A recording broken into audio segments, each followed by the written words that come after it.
Ah, die Anekdoten sind.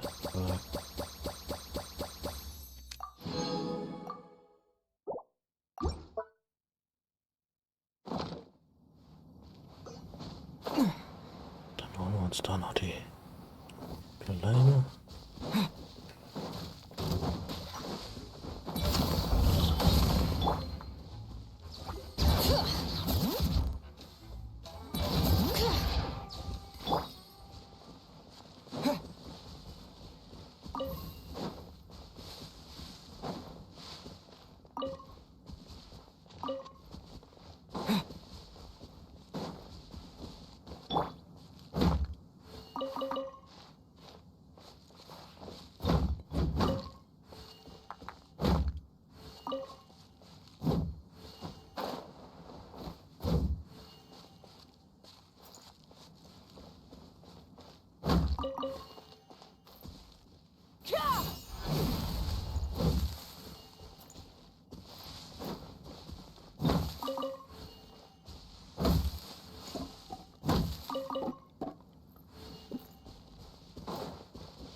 Da muss ich hin. Okay.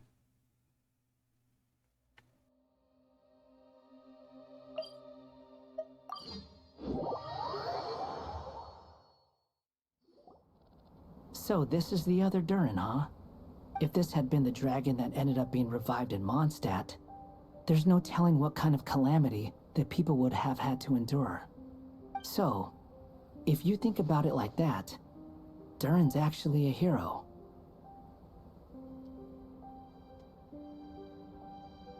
No, I'm just a little envious, that's all. Not everyone gets a chance to be a hero. Actually, most of the credit belongs to Albedo. Then again, barely anyone even remembers you at this point. So I guess there's not much left to envy. Ah, so you three still remember Durin. Looks like the memory loss hasn't spread to close friends. Yet. I guess that means my memory of you must still be complete as well. Albedo. You're finally here! Oh, boy, do we have a whole pile of questions for you! Oh, you're here too? I think I've pieced together some of what happened to him. But what's your take on things?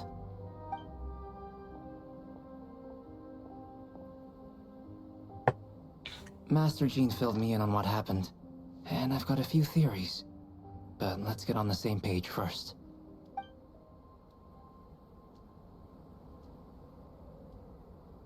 Well, physically, he's doing fine. His body is holding the abyssal power at bay.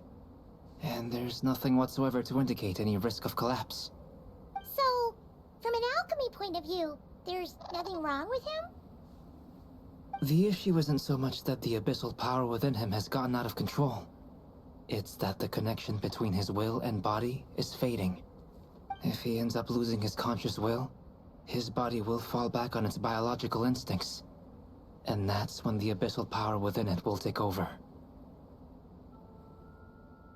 This book mentioned a witches' gathering. It seems like quite a few of these witches got themselves involved in Durin's case. Which brings me to my theory. Bringing Fairy Tale Durin into this world to replace the Durin on Dragonspine means using one Durin's fate to overwrite the others.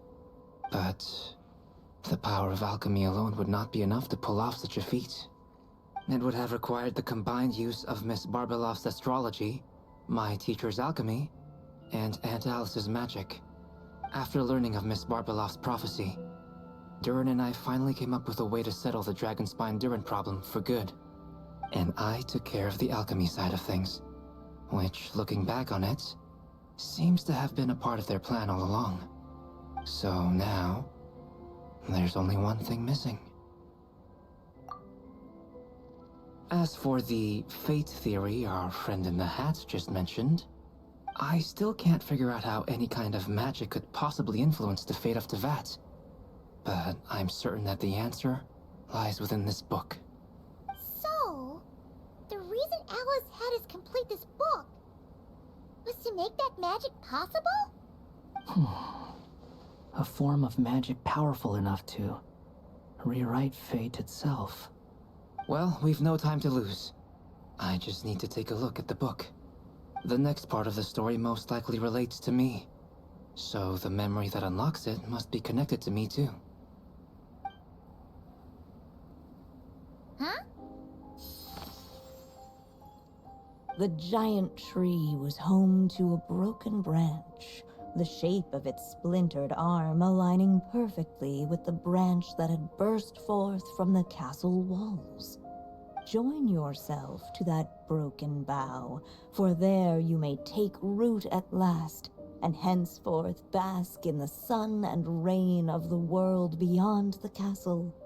But first, fetch the stickiest clay and let it bind the scar of the break. I see.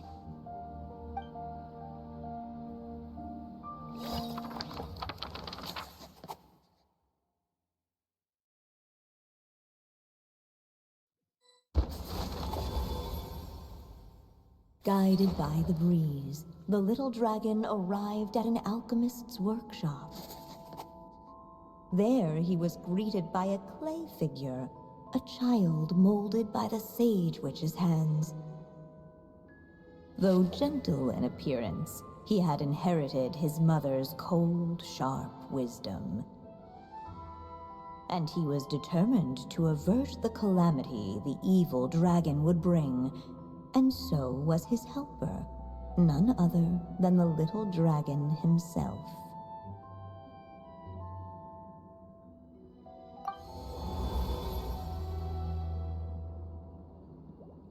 What is this place? It looks like it's modeled after an alchemist's workshop. Or rather, a cliched stereotype of one. Albedo? Eine Nebenfigur. Hold on. Why do I look like this? Oh, yeah! We forgot to tell you. Basically, the characters in the story are reflections of how Durin sees them. At least you're still human-shaped? Well, since Cat Guy has taken on a different appearance too, that must mean the two of us are both characters in the story. But you, Paimon, and Durin haven't changed at all. You must be special figures in some way. I'd like to know more about that too. But seeing as none of them can explain it, let's just concentrate on moving the plot forward.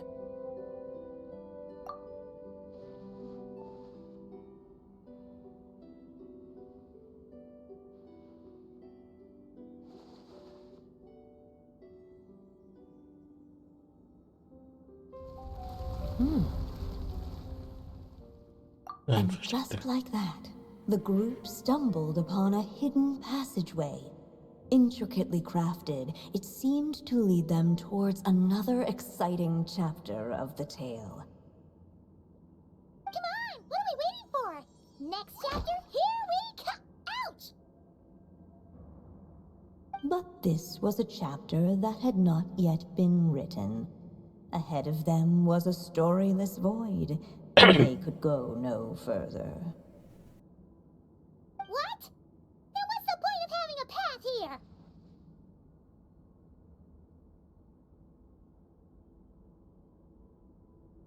Sounds like a pretty bad habit for a writer.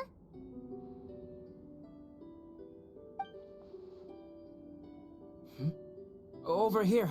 I found something. What the clay figure found was none other than the evil dragon's heart itself. Though the creature had perished long ago, its heart was still there, pulsing away and growing warmer with every beat. And the clay alchemist knew what it meant. That the evil dragon would return one day, just as the prophecy had foretold.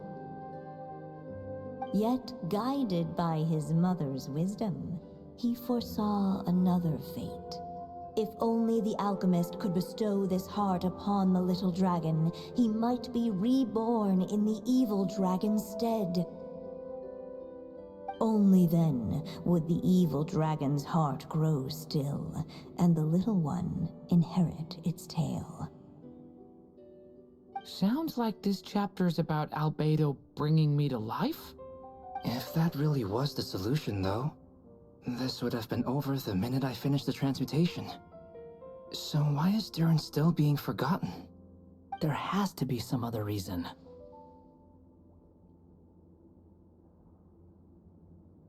Yeah, I'd like to explore the area a bit more.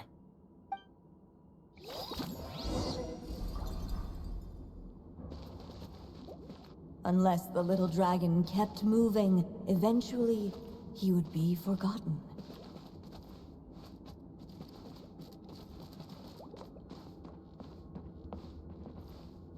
Entscheide, wie es weitergeht.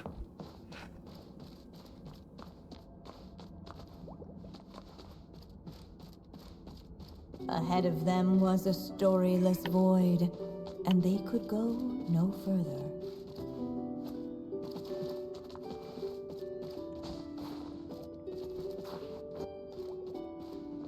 Müssen wir dann wahrscheinlich da lang gehen.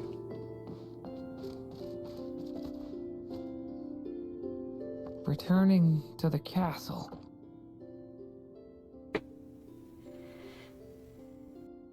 I just never thought crossing over into a new world would create so much trouble. All I wanted was to make some friends. I'm starting to think I kind of miss being in Simulanka. You might look back on it with fondness, but if I were you, I wouldn't miss it. Why? Sometimes, moving on with your life comes at a cost. But that's better than going nowhere at all. You don't have to worry, Durin. No matter what problem you face, there will always be a solution. Okay. Sometimes I wish I could just go back and see it again.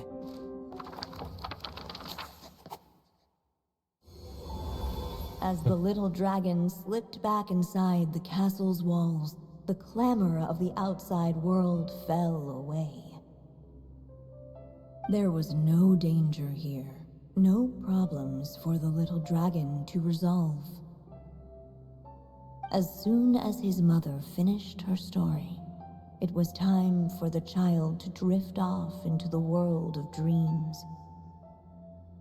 And so the story ended, with the little dragon fast asleep in his castle, just like he had never even hatched. What's going on? I feel so weak. Hey, what's happening? Durin, wake up! But this can't be how it ends. Durin promised to bring back everyone's memories. There's no way he'd accept an ending like this.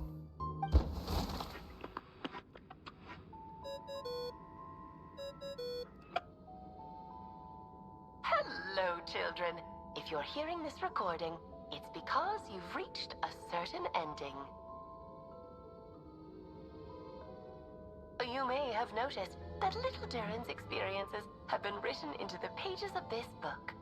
Well, you should know that in the same way, its ending will also be written onto him. So be careful, because triggering a bad ending could be somewhat problematic.